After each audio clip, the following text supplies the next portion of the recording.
parce que les véhicules électriques aujourd'hui ne sont pas des véhicules, on ne peut pas qualifier les véhicules électriques de propres, s'ils le sont en termes de consommation et de façon très apparente. Ils ne le sont pas du tout pour plusieurs raisons. La première, c'est les matières premières qui sont extraites, les fameuses terres rares, dans des conditions écologiques qui sont absolument catastrophiques, c'est de notoriété. La deuxième chose, c'est que, là, il y a 3 points. La deuxième chose, c'est qu'aujourd'hui, il n'existe pas de filière reconnue, avérée de recyclage des batteries. Donc, peut-on aujourd'hui considérer qu'un mode de consommation comme celui-ci est propre quand on sait qu'on va avoir des millions et des dizaines et des centaines de millions de batteries dont on ne va pas savoir ce qu'on va pouvoir faire? Alors, oui, il y a des gens qui les recyclent, oui, il y a Tesla, il y a un certain nombre d'entreprises qui ont essayé de monter des projets, mais pour pouvoir augmenter leur durée de vie, mais les recycler, on ne sait pas. Aujourd'hui, la seule façon de les recycler, d'après ce qu'on m'a dit, c'est de les brûler. Et évidemment, les brûler, vous imaginez la consommation d'électricité pour brûler des batteries. On m'a parlé de 1000 degrés nécessaires pour pouvoir les supprimer. Le troisième point qui me semble extrêmement important, c'est que, en fait, si on se passe d'un point de vue français, l'énergie électrique française est plutôt propre. Je mets des guillemets, mais en tout cas, elle est plutôt propre pour l'environnement immédiat parce qu'elle est principalement nucléaire. Si on se place dans un contexte plus européen ou mondial, aujourd'hui, une très très grosse partie de l'énergie électrique est fabriquée à partir de charbon. Et donc aujourd'hui, en fait, on produit des voitures électriques qui vont être propres pour l'atmosphère, mais pour les faire fonctionner, on a besoin de centrales à charbon qui sont une catastrophe absolue d'un point de vue écologique pour pouvoir les faire fonctionner. Donc la notion de voiture propre me semble nécessaire d'avoir un petit peu de recul sur le sujet. Mais je suis convaincu que c'est une voie dans laquelle il est nécessaire que nous allions. Est-ce qu'on doit y aller aussi vite qu'actuellement et parce qu'on est pressé et parce que cette prise de conscience collective de la dégradation de notre planète fait que est-ce que nous allons à la bonne vitesse? Moi, je me pose la question, c'est plus le citoyen qui se pose là, qui s'exprime une fois de plus.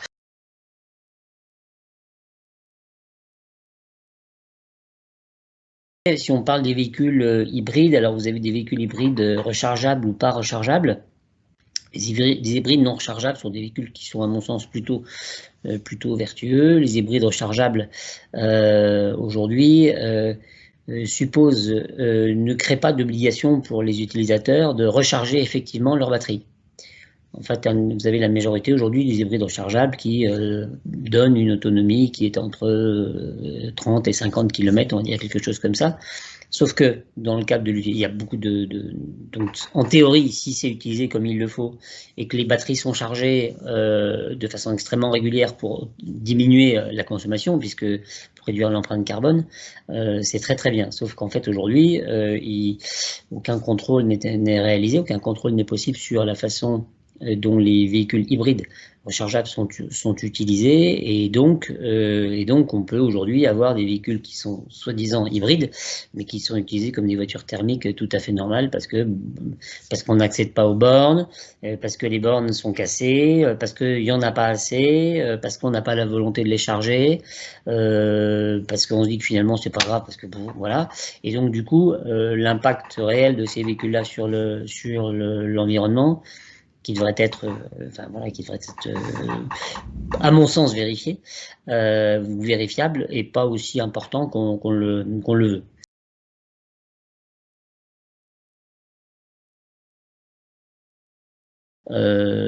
Alors, des véhicules, a priori, nous aurons suffisamment, mais la possibilité de les charger, est-ce qu'on aura la possibilité en termes de nombre de bornes? Est-ce qu'on aura la possibilité en termes de capacité du réseau électrique d'alimenter tous les véhicules électriques? Aujourd'hui, il y a de très forts doutes sur le sujet, je parle d'un point de vue global.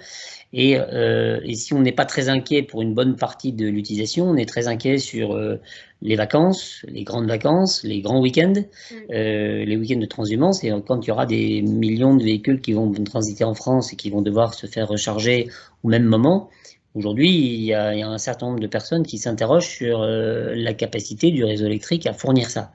Donc on imagine un petit peu la catastrophe que tout ça peut représenter pour le consommateur, puisqu'en fait, évidemment, quand on a une voiture, c'est un peu pour aller d'un point A à un point B, et les infrastructures de bornes et l'état dans lequel se trouve, parce qu'il y a beaucoup de bornes qui déjà aujourd'hui ne fonctionnent pas, ne fonctionnent pas, fait que c'est très bien d'avoir une voiture électrique d'un point de vue global, mais encore faut-il pouvoir l'utiliser. Et c'est là que se trouve, à mon sens, un peu il peut y avoir une espèce de conflit d'intérêts, une limite dans le déploiement du système.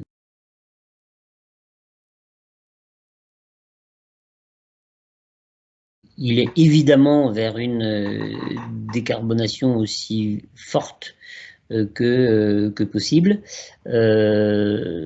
Mais je pense il va y avoir un passage obligé de prise en considération pas seulement de la qualité de l'air que nous respirons aujourd'hui, du COD, mais aussi de la vision pour les générations futures, et donc pour vous.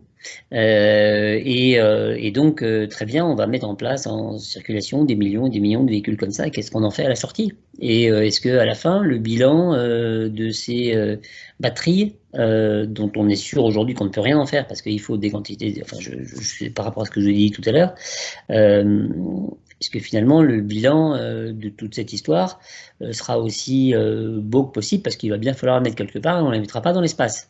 Donc on dit qu'il ne faut pas créer de déchets, on dit qu'on ne peut pas les enfouir, on dit qu'on doit les recycler, et pourtant aujourd'hui les technologies, en tous les cas dans l'état actuel des technologies, alors je ne suis pas du tout dans la recherche, etc., mais j'essaie de me documenter, je me suis un peu documenté, et puis j'ai la chance de faire partie de BPI France, un accélérateur automobile en particulier, grâce auquel on a quelques informations des milieux qui viennent des milieux de la recherche, etc. Et il semblerait aujourd'hui qu'il n'y ait pas de technologie qui fonctionne en tous les cas pour pouvoir recycler les batteries.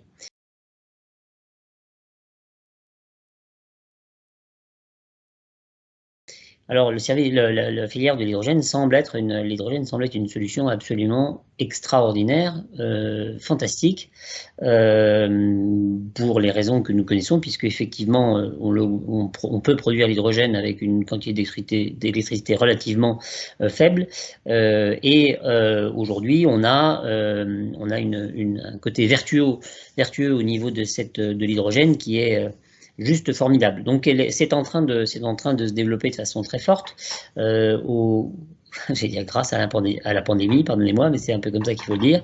Il y a eu une accélération fantastique de la part des pouvoirs publics au niveau européen et au niveau français pour favoriser les investissements dans la filière hydrogène.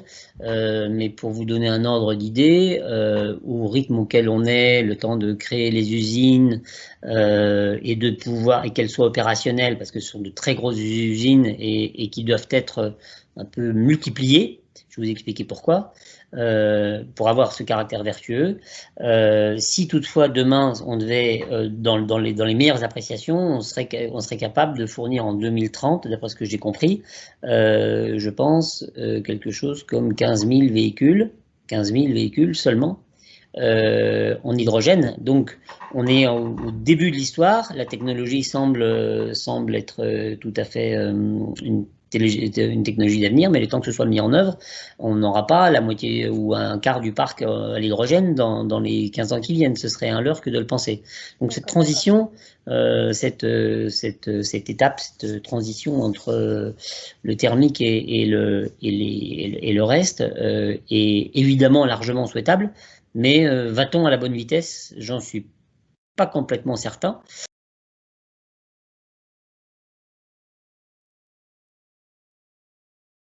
Alors d'abord, je pense que c'est une très très bonne idée, parce que je pense qu'il n'en existe pas. Je pense que les véhicules électriques, par rapport à leur question d'autonomie, répondent parfaitement, plutôt parfaitement ou très très bien, et peut-être hybride, je ne sais pas, mais en tout cas, j'imagine que ce serait plutôt électrique, répondent parfaitement à ce type de mobilité à courte distance, avec pas de besoin de très grosses autonomies pour les véhicules, puisque j'imagine que ce serait des déplacements plutôt à courte, enfin l'idée c'est de couvrir les déplacements sur sur l'agglomération. Oui. Donc je pense que c'est une très bonne idée. Je pense que ça faciliterait probablement l'autonomie d'une partie de la population. Voilà, parce que les transports en commun sont ce qu'ils sont, et que ça pourrait peut-être répondre à des besoins d'utilisation de véhicules de gens qui aujourd'hui, et c'est là que je vois un aspect assez positif, de personnes qui n'ont pas les moyens de s'acheter une voiture neuve, mais qui ont besoin de se déplacer, donc qui aujourd'hui circulent avec des véhicules polluants parce que c'est des véhicules c'est des véhicules qui ont un certain âge, pas chers, et les véhicules voilà, d'il y a 10 ans sont pas du tout vertueux en termes de pollution.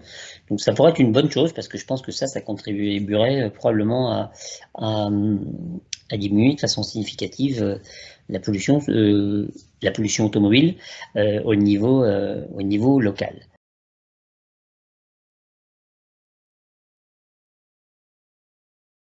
Non, pas du tout, mais pourquoi pas? Ok. Voilà, pourquoi pas? On est fermé, voilà, on est fermé à rien, et donc je ne sais pas quel pourrait être notre rôle dans une chose comme ça, mais en tous les cas, ça me semble extrêmement intéressant. Donc, si effectivement il y avait quelque chose qui devait démarrer, pouvoir participer, réfléchir à ça, apporter modeste contribution en termes de réflexion, et pourquoi pas un partenariat entre la société et une commune ou une communauté, pourquoi pas. Moi je pense que si j'ai un dernier élément important, je pense que cette mise en place d'une plateforme comme ça, elle est forcément au niveau d'une communauté d'agglomération, et ça peut pas être au niveau d'une commune, et ça doit être absolument porté pour faire en sorte que ce soit bien la mobilité de l'agglomération à définir dans quel périmètre, dans l'agglomération et jusqu'où à l'extérieur de l'agglomération. Donc il y a une espèce de notion, à mon sens, de cahier des charges qui est à définir pour dire bien globalement, quelqu'un qui prend une voiture à un endroit donné, il doit pouvoir aller jusqu'où. Voilà. Mais voilà. Donc écoutez, je crois vous avoir dit l'essentiel